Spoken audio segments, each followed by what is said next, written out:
Hello दोस्तों, कैसे हैं आप लोग। उम्मीद करते हैं आप लोग सभी अच्छे होंगे। देखिए, हम पिछले वीडियो में क्या बताए थे कि आपको इतिहास का जो है सो क्वेश्चन आंसर कराए थे, उसके बाद बायोलॉजी का क्वेश्चन आंसर कराए थे। और आज के सेशन में हम आपके सामने एक और टॉपिक लेकर के उपस्थित हुए हैं, पॉलिटी का है, जो कि मूल अधिकार टॉपिक से लिया गया है सारे क्वेश्चन। इसमें जो है सो इस वीडियो में हम कुल मिलाकर के 30 क्वेश्चनों को हल करने वाले हैं। और 30 क्वेश्चन जो है सो मोस्ट वीवीआई बनता है, उन सारे क्वेश्चनों को चुन करके इस वीडियो में लिया गया है, जो कि बहुत ही इम्पोर्टेंट क्वेश्चन बन रहा है।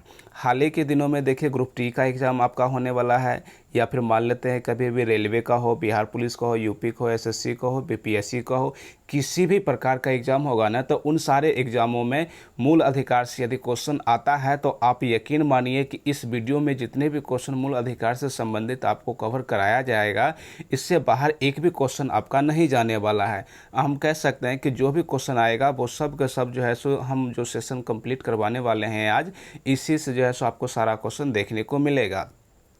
तो जल्दी से इसको आप लोग जो है सो पढ़ना स्टार्ट कीजिए। और देखिए, हम कुल मिलाकर के 30 क्वेश्चन लेकर के आए हैं। 30 क्वेश्चन में आपका कितना सही होता है, आप खुद भी अपनी नंबर को स्कोरिंग करते रहिए और देखिए आपका कितना सही होता है। तो चलिए स्टार्ट करते हैं। पहला क्वेश्चन इसमें देखिए क्या कहता है। क्वेश्चन ये कह रहा है कि मौलिक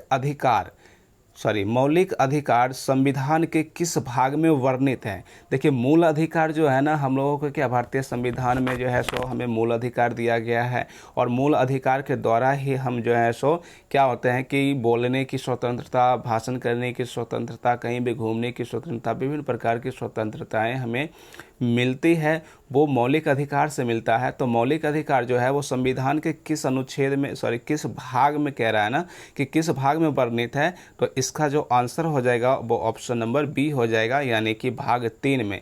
भाग 3 जो है वो मौलिक अधिकार का वर्णन करता है, और उसमें जो है सो अनुच्छेद 12 से लेकर के 35 तक का जो भी अनुच्छेद है ना, वो सभी के सभी क्या है, तो मूल अधिकार से संबंधित है। ठीक है ना। देखिए, इसका डिटेल क्लास जो है सो हमारा और भी वीडियो आपको मिल जाएगा, उस वक्त जो है सो आप क्या कीजिएगा तो देख लीजिएगा। अब इस क्वेश्चन के बाद हम अगले क्वेश्चन की तरफ बढ़ते हैं। क्वेश्चन नंबर 2 देखिए, वो भी बहुत अच्छा क्वेश्चन है, आप देख लीजिएगा। सारा क्वेश्चन आप देख करके भी अनुभव कर सकते हैं कि जो भी क्वेश्चन इस वीडियो में लिया गया है पीडीएफ के माध्यम से, जो भी हमने टाइप करके लाए हैं, वो सब का सब इंपॉर्टेंट पीवीआई क्वेश्चन जो बन रहा है, वो सारे क्वेश्चन को लेकर के हम आपके सामने उपस्थित हुए हैं। देखिए, अगला क्वेश्चन क्या कहता है। क्वेश्चन नंबर 2 कहता है कि भारत के संविधान का भाग 3 संबंध है। देखिए, यहाँ पे भाग 3 कहता है ना। अभी पहला क्वेश्चन ये देखे थे कि मौलिक अधिकार जो है वो भाग 3 में दिया गया है, और यहाँ क्वेश्चन कहता है कि भाग 3 किससे संबंधित है। ऑप्शन देखिए क्या कहता है कि राज्य के नीति निर्देशक तत्वों से, मूल कर्तव्यों से, मूल अधिकारों से, या नागरिकता से। तो इसका जो सही आंसर हो जाने वाला है वो कौन सा हो जाएगा, तो ऑप्शन नंबर सी हो जाएगा, मूल अधिकारों से संबंध है कौन, भाग 3। अब क्वेश्चन नंबर 3 की तरफ बढ़ते हैं। देख लीजिएगा, सारे क्वेश्चन बहुत ही अच्छा है। यकीन मानिए, अगर आप इस वीडियो को देख करके सारे क्वेश्चन को याद करके जाते हैं, तो मूल अधिकार से जितने भी क्वेश्चन पूछा जाएगा ना, चाहे जिस भी एग्जाम को आप देने के लिए तैयार हैं, जो भी एग्जाम देने के लिए जा रहे हैं, उन एग्जामों में मूल अधिकार से क्वेश्चन पूछा गया तो समझ लीजिए इसी से रहने वाला है आपका क्वेश्चन। ठीक है ना। देखिए, तीसरा नंबर क्वेश्चन क्या कहता है कि मूल अधिकारों को सर्वप्रथम किस देश में संवैधानिक मान्यता प्राप्त की गई, है ना। संवैधानिक मान्यता की बातें कर रहा है। तो यह जो सबसे पहले जो लागू हुआ था ना, देखिए ऑप्शन में क्या कहता है, भारत है, अमेरिका है, फ्रांस है और ब्रिटेन है। तो सबसे पहले यहाँ पे अमेरिका में यूएसए, इसी को अमेरिका का नाम क्या कहते हैं हम लोग, यूएसए भी कहते हैं। तो सबसे पहले कहाँ लागू हुआ था, यूएसए में संवैधानिक मान्यता प्राप्त हुआ था। तो अगले क्वेश्चन की तरफ बढ़ते हैं हम लोग, 4 नंबर क्वेश्चन की तरफ। इसमें देखिए क्या कहता है कि भारतीय नागरिकों के मौलिक अधिकार का वर्णन है। मौलिक अधिकार का वर्णन कहाँ मिलता है। देखिए, पहले क्वेश्चन में हमने क्या बताए थे कि भाग कहेगा तो भाग 3 हो जाएगा। भाग कितना हो जाएगा, भाग 3 हो जाएगा। लेकिन जब अनुच्छेद की बातें करेगा ना, इसमें देखिए क्या कहता है कि संविधान के अनुच्छेद 12 से 35, संविधान के अनुच्छेद 13 से 36, 15 से 39, 16 से 40। तो इसका जो सही आंसर हो जाएगा वो ऑप्शन नंबर ए हो जाएगा, अनुच्छेद 12 से 35। पहले क्वेश्चन में भी हमने बता दिए थे कि अनुच्छेद 12 से 35 तक जो है सो मूल अधिकारों का वर्णन किया गया है। अब क्वेश्चन नंबर 5 की तरफ बढ़ते हैं। इस क्वेश्चन को देखिए क्या कहता है। कहता है कि डॉक्टर भीमराव अंबेडकर ने भारतीय संविधान के किस भाग को, देखिए यहाँ से ऑप्शन किस भाग को कह रहा है ना, किस भाग को सर्वाधिक आलोकित भाग कहा है। तो इसके बारे में आप बताइएगा कि भीमराव अंबेडकर जी जो थे ना, वो मूल अधिकार को ही आलोकित भाग कहे थे। तो इसका ऑप्शन नंबर सी जो है भाग 3, यही क्या हो जाएगा, इसका सही आंसर हो जाएगा। क्वेश्चन नंबर 5 का आंसर कौन हो जाएगा, सी हो जाएगा। अब अगले क्वेश्चन की ओर बढ़ते हैं। देखिएगा क्वेश्चन नंबर 6 आ चुका है हमारे सामने। क्वेश्चन नंबर 6 कहता है कि मूल अधिकार मूल कहलाते हैं क्योंकि वह, मूल अधिकार मूल कहलाते हैं क्योंकि वह। तो इसका ऑप्शन देखिए क्या कहता है कि ऑप्शन नंबर कहता है कि न्यायालयों द्वारा प्रवर्तनीय है, संयुक्त राष्ट्र मानवाधिकार घोषणा पत्र के अनुरूप है, ये ऑप्शन बी कहा। और सी कहता है कि सरलता से संशोधनीय है, और डी कहता है कि मानव की प्रकृति और अप्रतिदेय अधिकार है। तो इसका जो सही आंसर हो जाएगा वो ऑप्शन नंबर डी इसका सही आंसर हो जाएगा। ठीक है ना, मानव की प्रकृति और अप्रतिदेय अधिकार है मूल अधिकार। ठीक है ना। अब अगला क्वेश्चन नंबर 7 की ओर देखते हैं। इसमें देखिए क्या कहता है कि भारतीय संविधान के भाग 3 में कुल कितने अनुच्छेद में मूल अधिकार का वर्णन है। कुल कितने अनुच्छेद की बातें कर रहा है ना, तो कितने अनुच्छेद है, देखिए 12 से कितना अनुच्छेद तक हमने बताया था, 12 से 35 तक का जो भी अनुच्छेद है वो सब के सब मूल अधिकार का वर्णन करता है। तो आप एक काम कीजिए, इसको 35 में से 12 को घटा लीजिए और उसमें जो है सो 1 को जोड़ दीजिए, तो इसकी संख्या जो प्राप्त होगा वो 24 प्राप्त हो जाएगा। मतलब मूल अधिकार में जो कुल अनुच्छेद है वो 24 है। वो कितना है, 24 है। तो ऑप्शन नंबर कौन सा हो जाएगा, डी हो जाएगा। ऐसा हमने घटाने के लिए और एक जोड़ने के लिए इसलिए बोले क्योंकि आप जब काउंट कीजिएगा ना, तो काउंट करते वक्त 12 जो है सो ये छूट जाता है, क्योंकि अब देखिए 12 और 8 जोड़ेंगे तो 20 हो जाएगा, 20 10 30 हो जाएगा, तो 10 इधर 8 18 और फिर उधर 5 18 और 5 जोड़ देगा 23 हो जाएगा। लेकिन 12 जो जहाँ से शुरू किए थे ना वो तो छूट जाता है काउंटिंग में, इसलिए एक को हमें जोड़ना भी पड़ा। इसलिए कुल मिलाकर के कितना हो जाएगा अंकों में, तो 24 को जो है सो मूल अधिकार है। अब अगला क्वेश्चन देखिएगा, हम उम्मीद करते हैं ये क्वेश्चन आपको समझ में आ गया होगा। अब क्वेश्चन नंबर देखिए 8 नंबर क्या कहता है। ये बहुत ही पॉलिटी का बहुत ही अच्छा क्वेश्चन है। अभी तक आप लोगों ने लाइक नहीं किए हैं तो जल्दी से वीडियो को लाइक कर लीजिए, अपने दोस्तों के साथ शेयर भी कर लीजिए इस वीडियो को। देखिए बहुत ही अच्छा क्वेश्चन हम आप लोगों के लिए शानदार सा जो है सो टॉपिक लेकर के आते हैं, और सभी विषयों पर जो है सो आपको हमारे चैनल पर वीडियो देखने को मिलेगा। अगर आप लोग हमारे प्लेलिस्ट को भी चेक नहीं किए हैं तो जल्दी से प्लेलिस्ट को भी चेक कर लीजिए, उसमें बहुत सारे प्रकार का जो है सो वीडियो बना करके अपलोड किया गया है, उसे आप लोग जल्दी से सारी वीडियो को देख लीजिएगा। और आई बटन में भी हम इस और भी वीडियो का लिंक दे दूंगा, आप वहां से भी रिडायरेक्ट होकर के हमारे चैनल तक जा सकते हैं, दूसरे वीडियो पे भी जा सकते हैं। क्वेश्चन नंबर 8 देखिए क्या कहता है कि भारतीय संविधान द्वारा भारतीय नागरिकों को कुल कितने मौलिक अधिकार प्रदान किए हैं। अब यहाँ पे कहते हैं कि कुल कितने मौलिक अधिकार प्रदान किए थे की बातें कर रहा है ना, तो थे से समझना है कि प्रारंभ में जो हमें मौलिक अधिकार दिया गया था ना, तो उस वक्त हमें कुल मिलाकर के 7 मौलिक अधिकार दिए गए थे, जबकि बाद में जो है सो इसको संविधान में संशोधन करके एक अधिकार संपत्ति की अधिकार था। कौन सी अधिकार था, संपत्ति की अधिकार को फिर से मौलिक अधिकार से उसको हटा दिया गया था, क्योंकि सरकारी कामकाज जो है सो उसमें बाधाएं बहुत सारे उत्पन्न हो रहे थे संपत्ति को लेकर के, इसीलिए उन कामों को करने हेतु संपत्ति के अधिकार को मौलिक अधिकार से हटा दिया गया है। ठीक है ना। अब देखिए क्वेश्चन नंबर अगला देखिए, क्वेश्चन नंबर 9 क्या कहता है। क्वेश्चन कहता है कि वर्तमान में भारतीय नागरिकों को कितने मौलिक अधिकार प्राप्त हैं। अभी कैसे देखिए संपत्ति के अधिकार को तो हटा ही दिया गया है यहाँ से, तो बचेगा कितना, 6 बचेगा। तो ये ऑप्शन नंबर कहाँ मिला आपको, ऑप्शन नंबर ए में देखिए कितना कहता है, 6। तो वर्तमान में हमारे पास मौलिक अधिकार कितने हैं, तो 6 है मौलिक अधिकार। चलिए अगले क्वेश्चन की ओर बढ़ जाते हैं। क्वेश्चन नंबर 10 देखिए क्या कहता है। 10 कहता है कि भारत के संविधान में मौलिक अधिकार और डैश लगा दिया है। तो ऑप्शन पढ़िए इसको, क्या कहता है कि मूल संविधान का हिस्सा था। मौलिक अधिकार जो था वो कौन सी संविधान का हिस्सा था, तो ऑप्शन ए में कहता है कि यह मूल संविधान का हिस्सा था। और उसके बाद अगला कहता है कि चौथे संशोधन द्वारा जोड़े गए थे। फिर अगला कहता है कि संसद द्वारा 1952 में जोड़े गए थे या 42वें संविधान संशोधन द्वारा जोड़े गए थे। तो ऐसा कुछ भी नहीं है। हमारा जो भारत का संविधान का जो मौलिक अधिकार है वो मूल संविधान का हिस्सा है। मतलब जब संविधान बना था ना, उसी वक्त हमें मौलिक अधिकार प्राप्त हो गया था। तो इसका सही आंसर ऑप्शन नंबर ए हो जाएगा, मूल संविधान का ही हिस्सा था।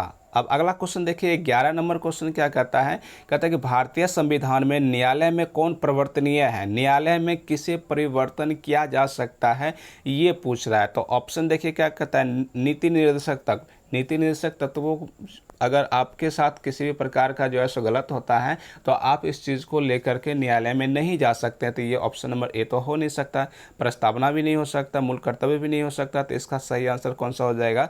मूल अधिकार। क्योंकि मूल अधिकार जो है एक ऐसा आप लोगों का अधिकार है, हम सभी का अधिकार है, भारतवासियों का अधिकार है कि किसी भी प्रकार का हनन होता है तो आप इसके न्यायालय के लिए, न्यायालय के दरवाजे को खटखटा सकते हैं, उन पे अपनी गुहार लगा सकते हैं कि आपका मूल अधिकार का हनन हो रहा है।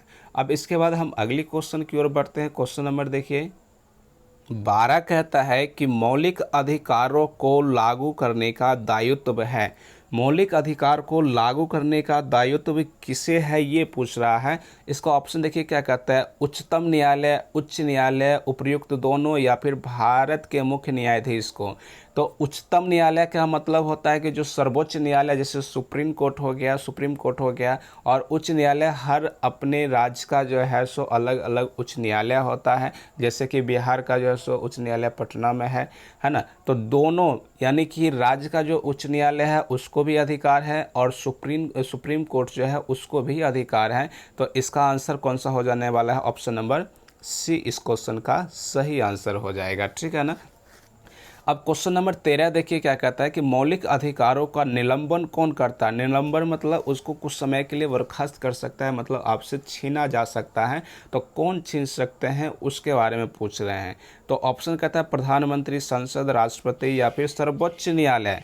तो देखिए आपका जो मौलिक अधिकार है ना, उसको आपसे छीनने का जो अधिकार है ना, वो छीनने का तो नहीं कह सकते हैं। क्योंकि कुछ समय अगर मान लेते हैं कि हमारे देश में किसी भी प्रकार का प्राकृतिक आपदाएं आ चुकी है, जिस वक्त जो है सो हमें बाहरी सुरक्षा की आवश्यकता है, तो अंदर में जो हमें अपने देश के अंदर जो हमें मौलिक अधिकार दिए जाते हैं उस अधिकारों को कुछ समय के लिए बर्खास्त कर दिया जाता है। जैसे अभी ही देखते हैं कि कोविड जो 19 जो आया था, तो कोविड-19 में क्या हुआ था कि हम सभी को अपने अपने घर में रहने की सलाह दिया जा रहा था, जबकि हम जानते हैं कि हमारा मूल अधिकार ये कहता है कि हम कहीं भी जाने आने के लिए स्वतंत्र हैं, कहीं भी घूम सकते हैं। लेकिन ऐसी परिस्थिति में हमारे मूल अधिकार को छीना गया था। आप सभी को तो याद भी होगा ये सारी चीज़, क्योंकि हाल फिलहाल का ये घटना है। तो आपके मौलिक अधिकार को कुछ समय के लिए बर्खास्त किया जा सकता है, और वो कौन कर सकते हैं? तो आपका आंसर यहाँ से हो जाएगा ऑप्शन नंबर सी, राष्ट्रपति। कौन कर सकते हैं? राष्ट्रपति जी कर सकते हैं, आपके मूल अधिकारों को कुछ समय के लिए स्थगित कर सकते हैं। अब अगले क्वेश्चन की ओर बढ़ जाते हैं। क्वेश्चन नंबर 14 देखिए क्या कहता है कि इसमें कहता है कि मौलिक अधिकारों के बारे में सुनवाई करने का अधिकार निम्न में प्रदान किया जाता है। यानी मौलिक अधिकार के बारे में यदि सुनवाई करना हो तो किसे प्रदान किया जाता है? तो इसका ऑप्शन है ऑप्शन नंबर ए में सर्वोच्च न्यायालय, उच्च न्यायालय, प्रधानमंत्री और कोई नहीं। तो इसका आंसर क्या हो जाने वाला है? ऑप्शन नंबर ए हो जाएगा, सर्वोच्च न्यायालय। ठीक है। अब अगले क्वेश्चन नंबर 15 देखिए, संविधान में उद्घोषित मौलिक अधिकारों में संशोधन किया जा सकता है। जो भी उद्घोषित किया गया है मौलिक अधिकार संविधान में, उसमें संशोधन किया जा सकता है केवल। अब किसके द्वारा संशोधन किया जा सकता है? तो ऑप्शन यहाँ से देख लीजिए क्या कह रहा है। क्वेश्चन कहता है राष्ट्रपति द्वारा, सर्वोच्च न्यायालय द्वारा, संसद द्वारा और कोई नहीं। तो इसका भी आंसर क्या हो जाने वाला है? ऑप्शन नंबर सी, संसद द्वारा। क्योंकि देखिए आपका अधिकार मानते हैं कि राष्ट्रपति जी जो हैं सो कुछ समय के लिए बर्खास्त कर सकते हैं, स्थगित कर सकते हैं, बट उनको भी सलाह कौन देते हैं? संसद ही देते हैं कि हमारे देश में अभी विपत्ति आ गया है और कुछ समय के लिए जो है सो आम जनता का मूल अधिकारों को रोक लिया जाए। तो वो जो है सो संसद के कहने पर ही जो है सो क्या करते हैं? रोकते हैं। उम्मीद करते हैं आपको समझ में भी आ रहा होगा। यह सेशन पूरा बढ़िया से हम समझा भी रहे हैं और आप लोग जो है सो स्कोरिंग भी करते रहे कि आपका कितना सही होता है क्वेश्चन। अगले क्वेश्चन की तरफ हम बढ़ते हैं। क्वेश्चन नंबर 16 देखिए क्या कहता है। 16 नंबर में कहता है कि भारतीय नागरिकों को प्रदान किए गए मूल अधिकारों को डैश, फिर ऑप्शन कह रहा है कि निलंबित नहीं किया जा सकता है। अगला है निलंबित किया जा सकता है, फिर किसी भी परिस्थिति में निलंबित नहीं किया जा सकता। ये तो अभी गलत हो जाएगा ना, क्योंकि हमने क्या बोला कि अगर हमारे देश में किसी भी प्रकार का आपदा हो जाती है तो उस वक्त निलंबित किया जा सकता। उपयुक्त में से कोई भी नहीं, तो ऐसा तो है नहीं, क्योंकि निलंबित किया जा सकता है। ऑप्शन नंबर इसका क्या हो जाएगा आंसर, बी इसका सही आंसर हो जाएगा। ठीक है ना। तो देखिए कितने जो है सो 16 क्वेश्चन को हम लोगों ने हल कर लिए हैं। अभी तक आप लोगों ने हमारे चैनल को सब्सक्राइब नहीं किए हैं तो प्लीज़ हमारे चैनल को सब्सक्राइब कर लीजिए, ये हमारी वीडियो को लाइक भी कर लीजिए और चैनल पे नहीं आए तो सब्सक्राइब भी कर लीजिए और अपने दोस्तों के साथ शेयर भी कर दीजिए इससे, क्योंकि इस प्रकार का कंटेंट हम पर डे जो है सो लाते रहते हैं। और हर विषय में जो है सो आज हमने पॉलिटी ले आए, बायोलॉजी को भी लाएंगे, हिस्ट्री भी लाएंगे, इकोनॉमिक्स भी लाएंगे, फिजिक्स केमिस्ट्री जो भी है सारे विषयों को, हम मैथ का भी जो है सो वीडियो अपलोड करने वाले हैं। सारे विषयों पर हम जो है सो स्टडी करवाने वाले हैं, इसलिए आप लोग हमारे चैनल को जल्दी से सब्सक्राइब कर लीजिए ताकि जब भी वीडियो अपलोड हो तो सबसे पहले आप तक नोटिफिकेशन पहुंच सकें। क्वेश्चन नंबर 17 की ओर देखिए अब हम लोग आ चुके हैं। इसमें क्या कहता है कि निम्नलिखित में से कौन से मामले उच्च न्यायालय तथा उच्चतम न्यायालय की आधिकारिकता में आते हैं। इसका ऑप्शन तो यहाँ है नहीं, चलिए दूसरे स्लाइड पे चल जाते हैं हम लोग। इसमें देखिए इसका ऑप्शन दिया गया है, इसका ऑप्शन ज़रा देखिए आप लोग, एक मिनट। इसका ऑप्शन देखिए क्या कहता है। ऑप्शन इसका है कि केंद्र व राज्यों के बीच का विवाद, दूसरा है राज्यों के परस्पर विवाद, तीसरा है मूल अधिकार का प्रवर्तक और चौथा है संविधान के उल्लंघन से संरक्षण। तो ऐसा कुछ नहीं है, क्योंकि इसमें देखिए ऑप्शन नंबर केंद्र व राज्य, क्योंकि इसमें जो उच्च न्यायालय और उच्चतम न्यायालय तो खैर सभी राज्य हो या फिर देश हो, कोई भी मामला हो उसको जो है सो सुलझाने के लिए सुप्रीम कोर्ट तो है ही, लेकिन राज्य के जो कोर्ट होते हैं ना वो अपने राज्य के ही मामले को निपटारा करते हैं। तो केंद्र इसमें लगा हुआ तो होगा नहीं। राज्यों के परस्पर, दो राज्यों के बीच भी जो है सो मतलब हाई कोर्ट जो है सो एक्शन नहीं लेते, क्योंकि वो अपने ही राज्य के बीच का मामला हो तो उसी पर एक्शन लेते हैं।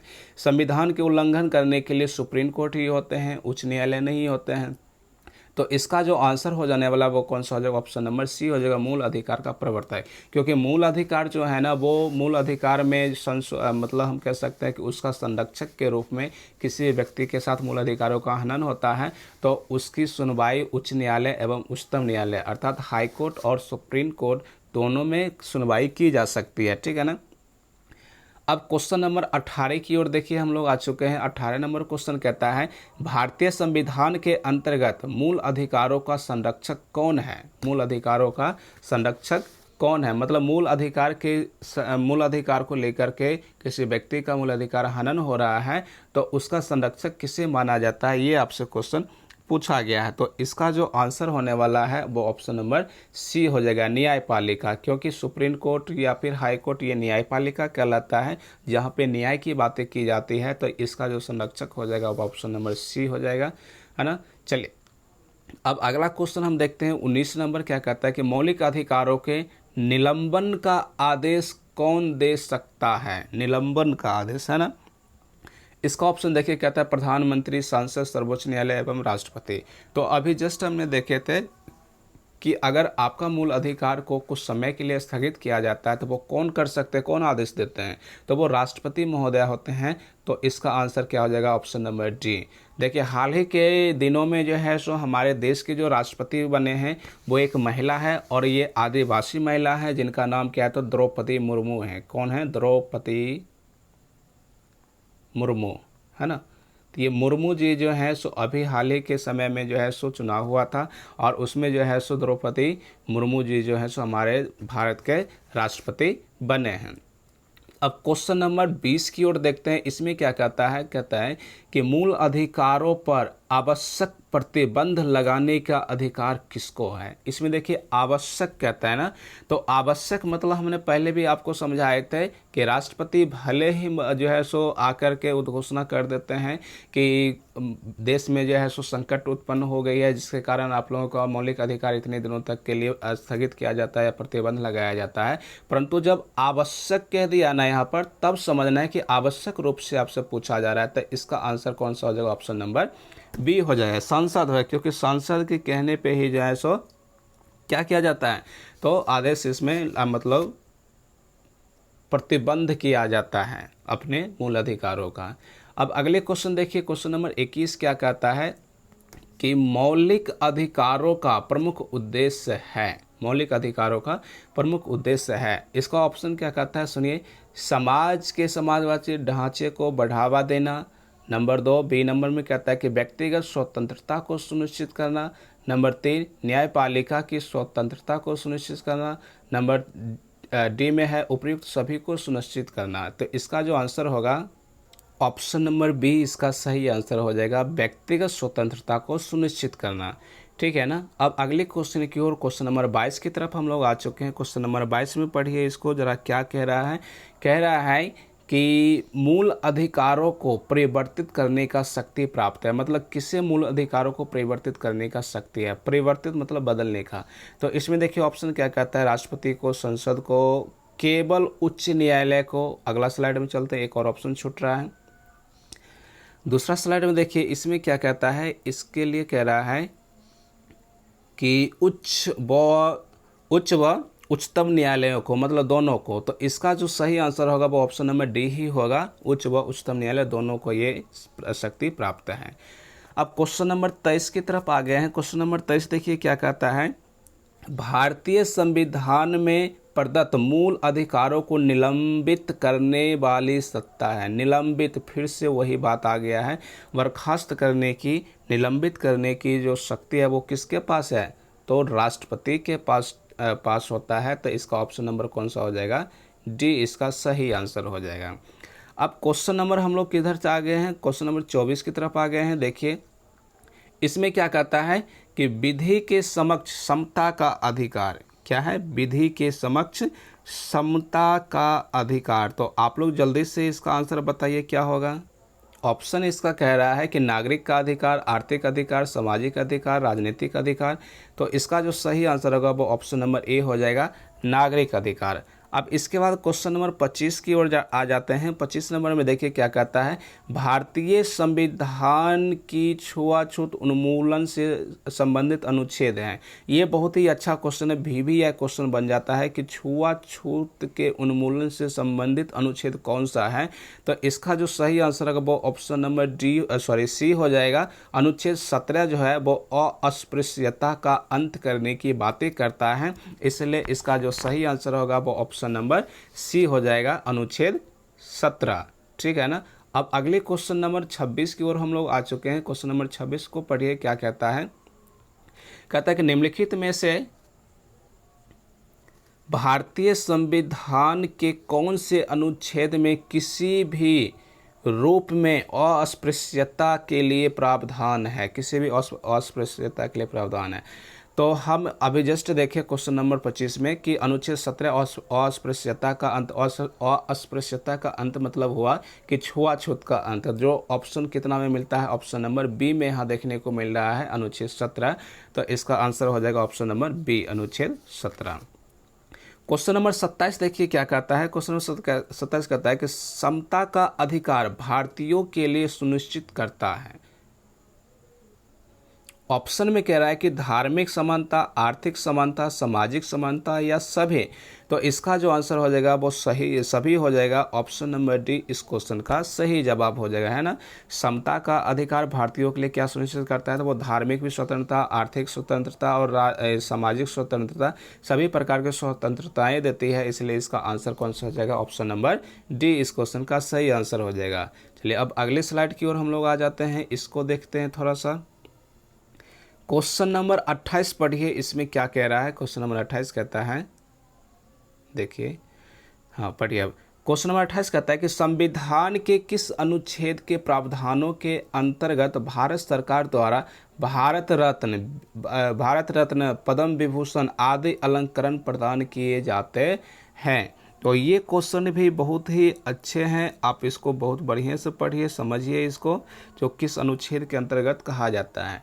ऑप्शन नंबर ए में कहता है अनुच्छेद 15, अनुच्छेद 18, उसके बाद अनुच्छेद 21 और अनुच्छेद 23। तो इसका जो सही आंसर हो जाएगा वो ऑप्शन नंबर बी हो जाएगा, अनुच्छेद 18, ऑप्शन नंबर बी हो जाएगा, ठीक है ना। तो इसका सही answer option number B. 29 number पढ़िए अब इसको, क्वेश्चन प्रश्न नंबर 29 क्या कहता है कि निम्नलिखित अनुच्छेदों में कौन भिन्न वर्ग में आते हैं। भिन्न मतलब सबसे अलग, यानी कि 3 ऐसा समूह होगा जो एक जैसा होगा और बाकी का एक अलग जो बच जाएगा वो उसका अलग होगा। तो इसमें देखिए ऑप्शन ए नंबर में कहता है कि अनुच्छेद 14, अनुच्छेद 15, अनुच्छेद 16 और अनुच्छेद 19। तो ये 3 को जो है ना, अनुच्छेद 14 से लेकर के 16 ये एक जैसा है, और ये अनुच्छेद 19 जो आप देख रहे हैं ये सबसे अलग है। इन तीनों की तुलना में इसका ग्रुपिंग अलग है, इसलिए इसका सही आंसर कौन सा हो जाएगा, अनुच्छेद 19, ऑप्शन नंबर डी इस क्वेश्चन का राइट आंसर हो जाएगा। अब क्वेश्चन नंबर हम लोग 30 नंबर इस सेशन का लास्ट क्वेश्चन की तरफ हम लोग बढ़ चुके हैं। क्वेश्चन नंबर 30 देखिए क्या कहता है, और इसी के साथ यह वीडियो समाप्त होगा। और इससे पहले थोड़ा सा और हम बता दें कि इस प्रकार का वीडियो अगर आप लोग देखना चाहते हैं, अपनी पढ़ाई को उन्नत किस्म से करना चाहते हैं, बहुत अच्छे ढंग से स्कोरिंग एग्जाम में करना चाहते हैं, तो आप हमारे चैनल को ज़रूर सब्सक्राइब कर लीजिएगा, क्योंकि इस प्रकार का सभी विषयों पर हमारा वीडियो अपलोड होता रहता है। आप हमारे प्ले लिस्ट में आकर के चेक भी कर सकते हैं, बहुत विषयों पर जो है सो हमने वीडियो भी बनाया, बहुत सारा बनाए हुए भी हैं, वहाँ से भी आप पढ़ाई कर सकते हैं, है ना। अब देखिए क्वेश्चन नंबर क्या कहता है, 30 नंबर में कहता है कि स्वतंत्रता के मूल अधिकारों से संबंधित संविधान के अनुच्छेद 19 के अंतर्गत कितने प्रकार के स्वतंत्रताएं प्रत्यभूत है। मतलब कितने प्रकार के जो है सो हमें स्वतंत्रता दी गई है, ये हमसे पूछा गया है। तो इसमें ऑप्शन नंबर कौन सा हो जाएगा, सी हो जाएगा। 6 प्रकार की स्वतंत्रताएं हमें मिला है, ठीक है ना। चलिए यहाँ तक हमारे वीडियो को देखने के लिए आप लोगों का बहुत बहुत धन्यवाद। और हमारे चैनल को अब तक सब्सक्राइब नहीं किए हैं तो जल्दी से प्लीज़ आप हमारे चैनल को सब्सक्राइब कर लीजिए। और वीडियो पसंद आया हो तो एक लाइक भी ज़रूर दे के जाइएगा, और अपने दोस्तों के साथ इस वीडियो को शेयर भी कीजिए, ताकि आपके दोस्त लोग भी इस वीडियो को देख करके अपनी पढ़ाई को बेहतरीन कर सकें। चलिए आपका बहुत बहुत धन्यवाद।